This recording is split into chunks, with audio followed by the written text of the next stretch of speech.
How to link your Instagram to TikTok. So the way to do it, you want to make sure that your TikTok account is a business account. First, you want to go to the profile page, then tap on these three lines at the top right of your screen, then choose Settings and Privacy. You want to go to Account,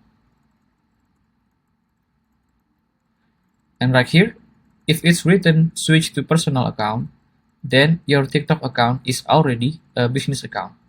But if it's written Switch to Business Account, you just want to click it and change your account to a business account.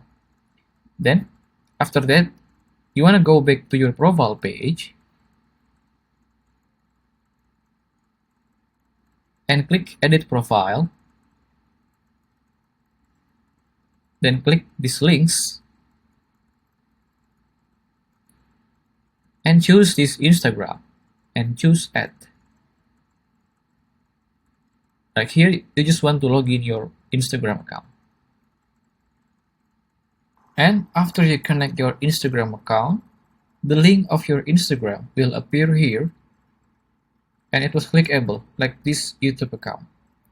If you have some trouble, please comment down below. I will try my best to help you guys. If you find this video useful, please consider like and subscribe.